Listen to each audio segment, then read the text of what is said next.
En Tunisie, après ces manifestations, ces arrestations et donc désormais une grève générale à Gabès, la tension monte. Les habitants réclament toujours la fermeture d'une usine chimique très polluante. Bonjour Lilia Blaise, j'espère que vous m'entendez bien cette fois-ci.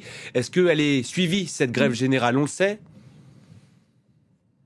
Alors oui, d'après les informations que nous avons eues sur place, cette grève générale est très suivie, que ce soit au niveau du secteur des enseignants, des avocats, des commerçants, mais aussi le patronat, puisque la branche syndicale du patronat, l'UTICA, a déclaré donner toute sa solidarité au mouvement de protestation et réclamé aussi la mise en place d'un plan d'urgence environnementale à Gabès.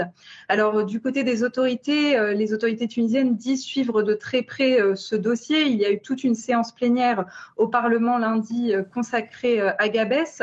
Le ministre de l'Équipement, Salah Zouari, a déclaré que 6 projets de dépollution au sein de l'usine du groupe chimique tunisien étaient en cours depuis 2019, des projets de réduction des émissions gazeuses, mais aussi de lavage des unités de gaz, des projets qui sont pratiquement achevés selon ses mots, mais qui ont été mal suivis pour des raisons de mauvaise gouvernance, encore une fois selon ses mots. Il a donné par exemple l'exemple d'un projet qui est à 98% achevé, mais il ne manquerait que l'achat d'une seule pièce d'une valeur de 4 500 € pour le compléter.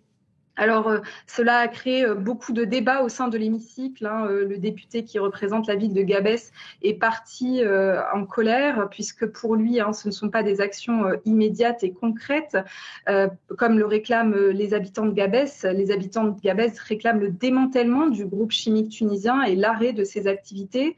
Le ministre de l'Équipement a pour l'instant dit qu'il y allait avoir une reprise urgente des projets de dépollution et qu'il y avait une suspension momentanée des rejets de phosphogypse dans la mer. Le phosphogypse qui est en fait le résidu issu de la transformation du phosphate et qui est tenu pour responsable de la pollution maritime à Gabès. Lilia Blaise depuis Tunis pour France 24. Merci beaucoup Lilia.